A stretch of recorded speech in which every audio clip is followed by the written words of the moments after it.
Let me tell you a tale of terror. Last night I watched Irish national television and I was scared. Scared for the future of our economy, our people, our children. I'm going to show you why. So here's a short clip of what I had to witness. How bad if we don't have more restrictive measures? How bad do you think this is going to get? The living with the virus strategy is the slow road to herd immunity, and the fast road is refrigerator trucks and mass graves. The best estimates we can make are in the region of 20 to 30,000 fatalities. How is this going on our national television channel with no real challenge, based on Imperial College modelling? How did we get here? How is this happening? Why are they doing this? Well, let's look at the ABCs, so I'm going to bring you through it, the actual data. So A, let's look at Ireland's actual epidemic back in April timeframe, deaths per million people, many sad passings. But remember that 95% were too aged or moribund or comorbid to even be given ICU treatment. And that was an ethical decision. So 19 out of 20 of the people who passed, right, independent of SARS-CoV-2, were already in serious trouble and it wasn't appropriate to try and save them. So keep that in mind. If we put in the trend line here and we just take out that 95%, in fairness, for perspective, this is the shape of Ireland's SARS-CoV-2 epidemic. Less than one person per million people per day passing who are outside that group. And that was at the peak. It obviously flatlines after that. B, let's look at Ireland's actual mortality impact in 2020 in the first 5 months of the year. Okay, you can see 19 was a little softer, soft January, so you'd expect 2020 to be a little harsher. That's the way it works, especially with the epidemic SARS-CoV-2 virus. So let's look. Right, that's the CSO data sent to me by Graham Neary. The month of April is actually not much different than January in 17 and 18. And overall, we can see that there is no real signal overall, even though 19 was a soft year and 20 should have been harsher. Right. C, let's look at Ireland and Sweden now, and let's look at the projection that was made last night on national TV. We'll put in the trend lines for Ireland in purple, Sweden in brown. And if you correct for aged profiles and other factors, Ireland and Sweden essentially performed the same, even though Sweden had no lockdown and no masks. We'll now just compress that and leave room for the projection that was put out last night of 30,000 people dying without harsh measures. And let's change the scale because we're going to have to leave room for this preposterous projection. Change the scale by a factor of 10 and the lines come down here from the actual epidemic. And here's the projection. Look at it and weep. As I said. Sweden, by the way, this is a picture taken in the last few weeks, are essentially back to normal. No masks, even on buses.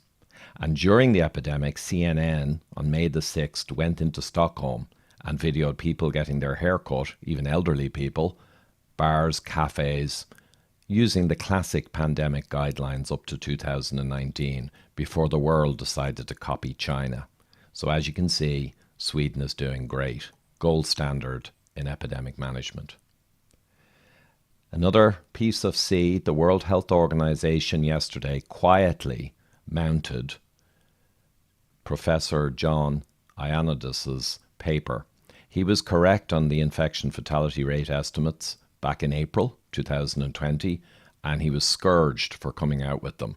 But now the WHO has mounted his latest paper, and the estimates are overall infection fatality rate 0.23% median, corrected, and under 70s around 0.05% median. So this is order of magnitude or more lower than the projections that sent the world into hysteria. And this has been borne out by the data, as I showed you for Ireland. As I said. Why did we end up in this mess? Well, Imperial College.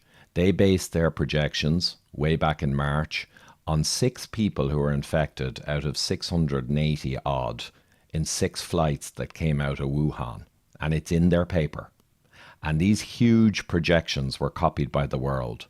But as you can see here, the approximate projections for Sweden without harsh measures, what actually happened with no lockdown, no masks, was this. Exactly what we would have predicted back in late March, and what Ioannidis was right about.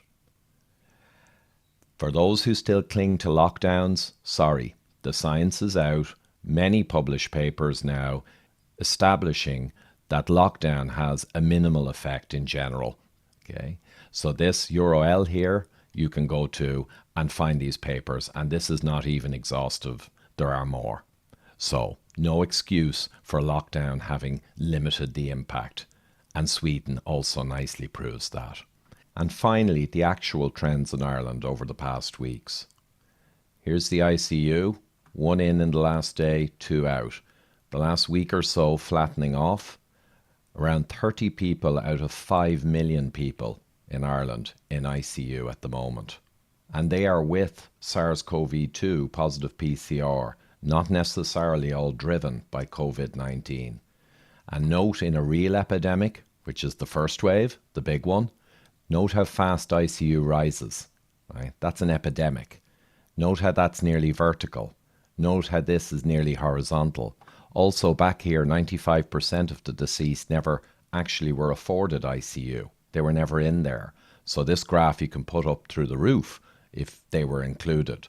Right now, I'm guessing the inclusion is a lot more generous, but we don't know that because we don't have the data.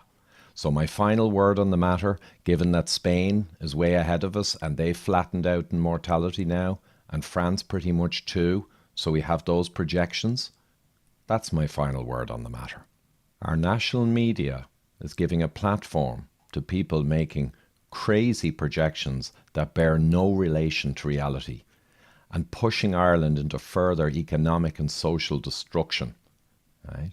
And debt and delayed cancer cases and depression and increased suicide levels.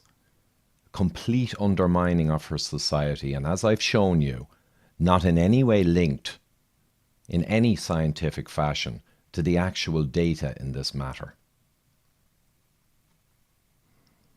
And just a reminder that I do need support to continue putting together all of this content, and at patreon.com/Ivor Cummins, or for PayPal at tinyurl.com/Ivor Cummins, where you can do a one-off or a monthly support. So I'd really appreciate that, guys, and keep me getting the science out there and countering perhaps the more biased corporate type science. Thank you.